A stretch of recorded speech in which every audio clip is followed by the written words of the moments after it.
what did you make of that? You had a lot of territorial advantage in that first half, but those 2 goals just released all that pressure.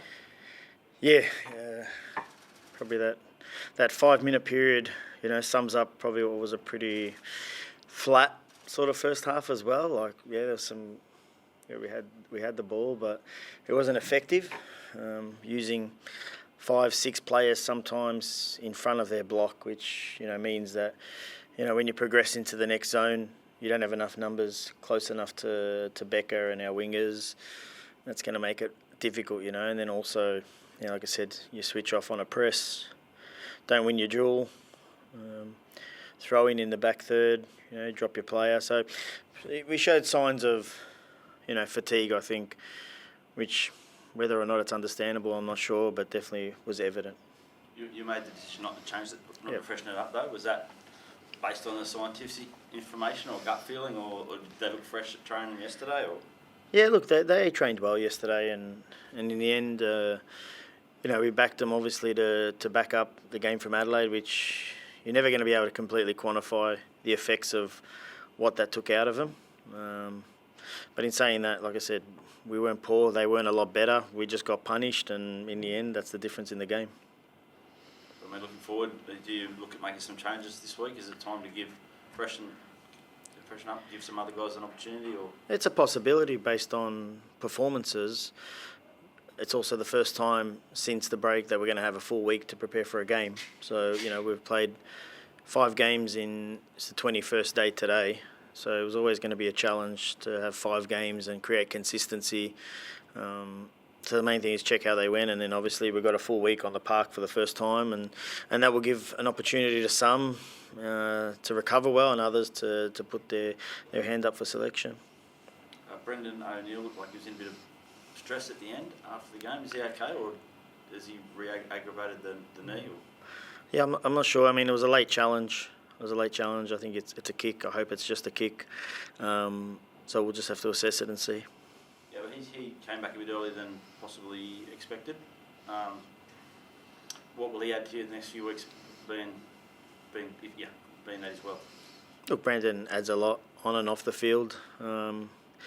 Might have come back earlier, but ticked every box to get into that position as well. So again, the main thing is hopefully he recovers well from this, and then we can assess, what part he plays going forward.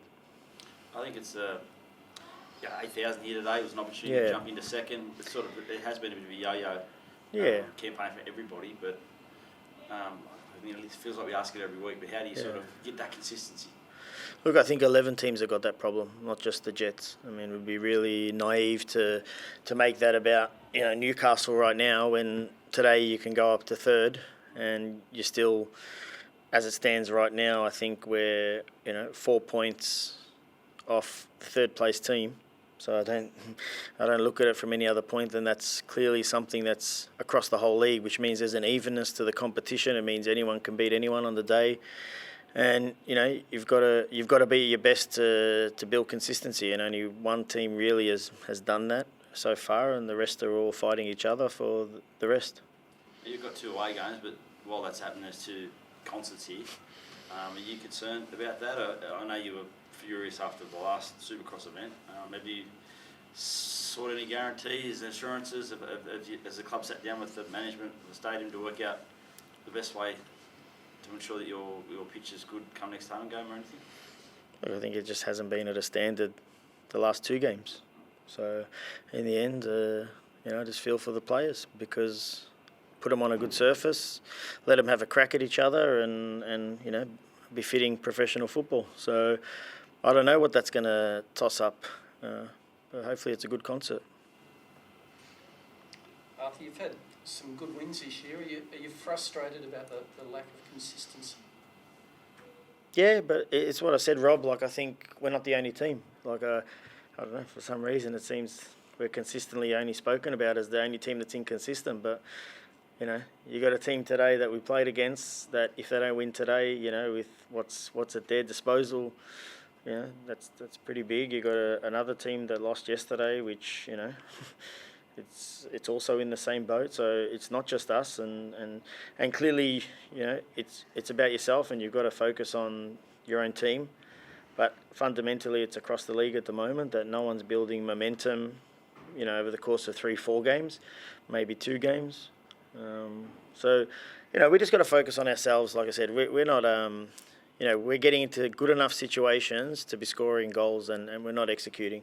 And for me, that's where we need to focus and make sure that we start hurting teams for the amount of times we get into their box and into their front third. Yeah, I don't think Becca might have had a shot on goal tonight. Yeah. Is that example of what you're talking about? Yeah, I think it is, but also How do you get him to the... I think they defended the box really well. Their 2 centre-backs were outstanding, I thought. I think Jack Rodwell coming back into the team helped them a lot. Quality player. He's only played half a game so far this year, and that all of a sudden they went from being a poor defensive team to a good defensive team, and I'm sure Steve didn't coach anything different. I think he just changed his personnel. So in the end, we got to focus on the players that we have and getting more outcomes, and that will come. That will come because we're getting into that situation enough. But does it come in time to not lose belief while it's happening? The way they scrambled in defence there, especially in the second half, is that sort of what you need to see a bit more of in your team, do you think? Oh, look, my team scrambled today. My team fought. They didn't stop. They didn't stop trying to the last minute. I mean, you saw we had 7-8 players in their box trying to get a goal, but sometimes it falls for you and other times it don't, and all of a sudden, how football works. When it doesn't work, you're a poor team, and 5 days ago we were unbelievable at doing it, and I just don't get caught up in it. I just think I've got to stay focused on the things that we control, and like you said, consistency is what we want, and we just keep working towards that. Is that just on the training pitch? Because you said no one's really had a lot of momentum. How do you make sure you are one of those teams that goes on those runs? Look, I think we just got to stay focused on having a good preparation. Now we'll get a full week. It's the first time we'll have a good week since we restarted. It will be the first time. Everything else has been 5-day turnarounds for us and 4-day turnarounds. So that will give us an opportunity first to refresh, because it has been a big period. The players haven't had a day off in 11 days now. So they'll get a day off and opportunity to refresh, and then we'll focus on just our football and what are the key layers that we need to keep improving on, and we'll get there. I think you mentioned a couple of weeks ago in this January transfer window, you weren't sure if you'd be able to, bring in any new players. Have you got any clarity on that yet? Or? No, there's no clarity yet, but it does seem difficult at the moment. Is that because there's not many available, or it's a club decision with finances, or what's? Look, we just got a unique situation, like I said, and that's the best way to put it. And there's enough in the group already to make sure that these results, are different results as well. And obviously, this time of year, a lot of managers are looking at, where some of the gaps are, but I don't think we're in a position to look at that, and that's okay. That's our circumstance. And no Archie Goodman again today. Is he knocking on the door, or what? I think when I spoke to you last week, you said he's working hard, but yeah. What does he need to do to get us to get a start or to get a spot on the bench? Look, it's like everyone, we played a youth match. There was a intra-club and it had a lot of the youth team in it about, maybe 8-9 days ago. And if you're going to play in the first team, you've got to be outstanding in that match, you'd assume, and you've got to be scoring goals and making sure that you're making it very hard to knock back. So, that's one area. But he's working hard. But so are other players as well. And other players missed out today. And today was the most difficult day in terms of selecting a squad, because it was the first time that we had every single player available. So, Archie's integral for the squad, but so are other players, and I treat them all the same. And in the end, if we're not scoring today, obviously that, he probably comes into prominence a bit more moving forward, and he's just got to train well. Thanks, Arthur. Thanks. All right. Okay, thanks, guys.